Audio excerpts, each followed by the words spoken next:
Hello everyone, जैसा कि आप सभी लोगों का रेलवे ग्रुप डी का फोर्थ फेज़ का एग्ज़ाम चल रहा है। तो आज आपका 20 सितंबर का फर्स्ट शिफ्ट का एग्ज़ाम ख़त्म हुआ है। तो उन सभी क्वेश्चंस का जो कि जीके, जीएस और साइंस के पूछे गए हैं, हम यहाँ पर एनालिसिस करवाने वाले हैं। तो जिन लोगों ने चैनल को सब्सक्राइब नहीं किया, चैनल को सब्सक्राइब जरूर कर लें, जिससे कि आने वाले हर एनालिसिस वीडियो का नोटिफिकेशन आप सभी तक पहुँचता रहे।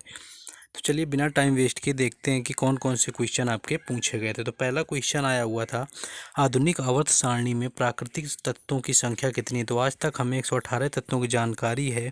इन सभी तत्वों के गुण भिन्न भिन्न हैं। इनमें से 94 तत्व आपके प्राकृतिक रूप में पाए जाते हैं। तो 94 यहाँ पर राइट आंसर था, यानी कि 94।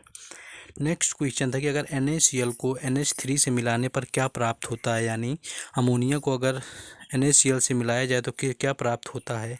तो the result is no visible reaction. यहाँ पर विजिबल रिएक्शन जो होगी वो विजिबल नहीं होती, यानी कुछ भी दिखाई नहीं देगा, यानी नो विजिबल, कुछ भी प्राप्त यहाँ पर नहीं होता है।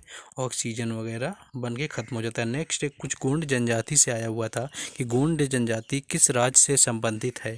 तो ये ज़्यादातर मध्य प्रदेश, छत्तीसगढ़, महाराष्ट्र, आंध्र प्रदेश, गुजरात आदि राज्यों में पाई जाती है। गोंडी जनजाति का प्रधान व्यवसाय कृषि है, किंतु वे कृषि के साथ साथ पशुपालन भी करते हैं। इस क्वेश्चन में थोड़ा सा डाउट है, अगर आपका फर्स्ट शिफ्ट में था तो आपको बताना है कि ये क्वेश्चन आया हुआ था कि नहीं। नेक्स्ट क्वेश्चन आया हुआ था कि त्रिपिटक कहाँ से लिया गया है। तो त्रिपिटक बौद्ध धर्म का एक प्रमुख ग्रंथ है, जिसे सभी बौद्ध संप्रदाय के द्वारा माना जाता है। ये बौद्ध धर्म में प्राचीनतम ग्रंथ है। तो त्रिपिटक का जो संबंध है वो बौद्ध धर्म से है, जो कि आपका आज का क्वेश्चन था हिस्ट्री से। नेक्स्ट करंट में क्वेश्चन आया हुआ था कि तेजस्वी योजना किस राज्य से संबंधित है। तो 576 तेजस्विनी क्लब बनाए चुके हैं। ये सोमवार को झारखंड मंत्रालय में, यानी अगर राज्य की बात की गई थी तो तेजस्विनी योजना का संबंध झारखंड राज्य से है, जो कि महिला बाल विकास एवं सामाजिक सुरक्षा विभाग की समीक्षा कर रहे हैं। तो ये आपका तेजस्विनी योजना झारखंड से संबंधित थी। नेक्स्ट क्वेश्चन था, 42वां संविधान संशोधन कब किया गया था। तो 1976 में देश में 42वां संविधान संशोधन किया गया था। संविधान की प्रस्तावना को उसकी आत्मा कहा जाता है। इंदिरा गांधी प्रधानमंत्री के रहते हुए 1976 में 42वां संविधान संशोधन किया गया था। नेक्स्ट क्वेश्चन था कुछ इस तरह का था कि अमृत महोत्सव की शुरुआत किस राज्य से हुई थी या किस जगह से हुई थी, या सबसे पहले कहाँ पर अमृत महोत्सव की शुरुआत की गई थी। अगर इस तरह का कुछ क्वेश्चन था तो अमृत महोत्सव के आगाज़ के लिए गुजरात के साबरमती को चुना गया। यहीं से महात्मा गांधी के नेतृत्व में दांडी मार्च शुरू किया गया था। आज़ादी के 75 वर्ष पूरे हो जाने पर 15 अगस्त 2022 तक 75 सप्ताह पूरे देश में विभिन्न कार्यक्रमों का आयोजन किया जाएगा। तो अगर साबरमती ऑप्शन में दिया हुआ था तो आपका राइट आंसर था। नेक्स्ट क्वेश्चन आया हुआ था कि सर्वोच्च न्यायालय किस अधिनियम से बनाया गया है। तो विनियमन जो अधिनियम था आपका, विनियमन अधिनियम जो कि 1773 था। विनियमन अधिनियम 1773 की घोषणा ने कोलकाता में पूरी शक्ति और अधिकार के साथ रिकॉर्ड की कोर्ट के रूप में सर्वोच्च न्यायालय की स्थापना की हुई थी। नेक्स्ट क्वेश्चन देखेंगे। नेक्स्ट इस तरह से कुछ था कि फलों में कौन सा अम्ल पाया जाता है। तो साइट्रिक अम्ल जो होता है, साइट्रिक एसिड आपके फलों में पाया जाने वाला अम्ल है। साइट्रिक एसिड युक्त फलों को साइट्रस फल कहा जाता है, जैसे कि नींबू, संतरा, अंगूर आदि। ये आपके साइट्रस अम्ल यहाँ पर पाया जाता है।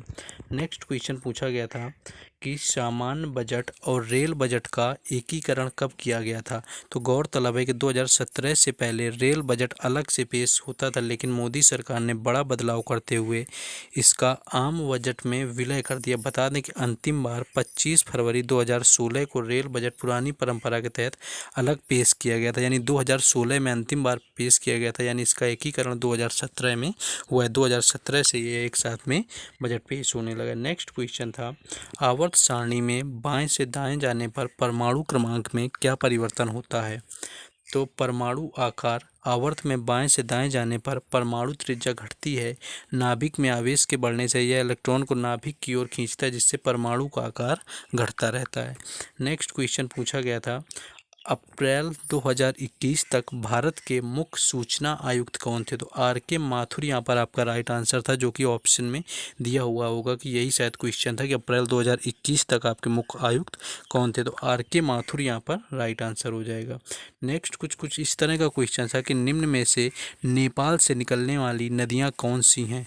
तो वहाँ पर ऑप्शन दिए हुए थे, तो कोसी नदी या कोसी नदी नेपाल में हिमालय से निकलती है और बिहार में भीमनगर के होते हुए रास्ते रास्ते से भारत प्रज्वल में दाखिल होती है। तो अगर इस तरह का कोई क्वेश्चन था, कोसी नदी जैसा आपका ऑप्शन में दिया हुआ था, तो ये राइट आंसर था, जो कि नेपाल से निकलने वाली नदियाँ हैं। नेक्स्ट क्वेश्चन आया हुआ था, खेलो इंडिया यूथ गेम्स किस मंत्रालय के अंतर्गत आता है?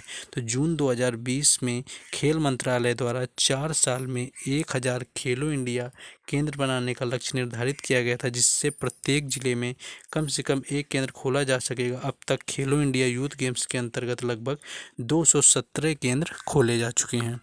नेक्स्ट क्वेश्चन आपका पूछा गया था, कुछ इस तरह का एक क्वेश्चन था कि मोटर गाड़ियों की हेडलाइट से निकलने वाली जो रोशनी प्रकाश होता है, वह किस प्रकाश की घटना का उदाहरण है? प्रकीर्णन, ध्रुवण, या कुछ इस तरह से आपका पूछा गया था। ये अगर यही क्वेश्चन था प्रकाश लाइट निकलने की बात, तो प्रकाश का प्रकीर्णन यहाँ पर राइट आंसर हो जाएगा। बाकी अगर कुछ क्वेश्चन और था, आप कमेंट करके बता सकते हैं अगर आप की आज की फर्स्ट शिफ्ट में एग्जाम था। नेक्स्ट था कि मिलन युद्धाभ्यास किन देशों के मध्य होता है? तो यह सबसे जटिल नौसैनिक अभ्यास है जो भारत किसी अन्य देश के साथ करता है। मिलन एक बहुपक्षीय युद्ध नौसैनिक अभ्यास है जिसे 1995 में शुरू किया गया था। उद्घाटन संस्करण में भारतीय नौसेना के अलावा इंडोनेशिया, सिंगापुर, श्रीलंका और थाईलैंड की नौसेनाओं ने इसमें भाग लिया था। तो मिलन युद्धाभ्यास से करंट का ये क्वेश्चन आया था।